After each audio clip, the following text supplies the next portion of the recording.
Today is May 9th. I'm 19 at the moment, and in 22 days, I will have been on this earth for 2 decades. I know if you're still here, you're probably getting tired of just seeing the screen stay still or AI generated videos, and I promise that my content will change up a little bit, but I genuinely do want to keep my content focused around my healing journey, so I think me talking is the main thing for me right now. I do have a couple of things planned, especially I know like towards my birthday I will be vlogging and trying to get those uploaded. Um um and I'll be vlogging for the month of June. I'll probably only upload once a week instead of daily. But yeah, that's my little disclaimer for today. I think the topic that I want to get in today is people pleasing. I know everyone probably feels like that at a point in their life they are a people pleaser. They've been a people pleaser, and personally, I know for a fact that since I was little, I've been people pleasing. Like it is a 9 to 5. I definitely think that that's something that I want to break walking into my 20s. I feel like that's something that I definitely want to leave behind and talk about why I've been so people pleasing, I guess. I guess with me being a people pleasing person, I've always went out of my way to make sure everybody else was happy. I've always done things that weren't asked of me, but because I thought it would make someone happy, I did it. Even when I didn't want to fit something into my schedule, I always told someone yes. Even when I didn't want to give somebody a ride because I was so tired and just wanted to go home, I always told them yes.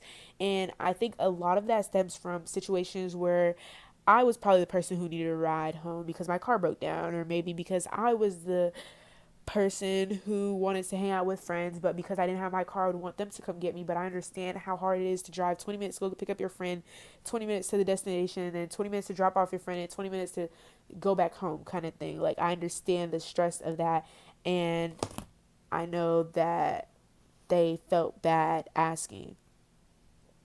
And I realized that being a people pleaser has left me nothing but burnt out, stressed, and because I have such high expectations for others, because I feel like I always try to make sure my intentions are genuine when I do for others, it leaves me feeling very unappreciated by people around me. It makes me feel like that these people are taking advantage of my kindness and advantage of what I can do for them, when in reality, they just have a different way of going about friendships than I do, which is perfectly okay. And I've had to realize that me being a people pleaser wasn't just, oh, I'm just here to make everyone else happy and I'm okay with being sad myself, because that's not what it is, but it stemmed from not being able to set healthy boundaries. Because I didn't have a lot of examples of setting healthy boundaries when growing up, because me, my mom, and my sister were always in each other's spaces, always around each other. Um, as I've come off to college, I have learned that boundaries are extremely important. Boundaries should probably be the first thing set after you introduce your name and whatever your identity is, really.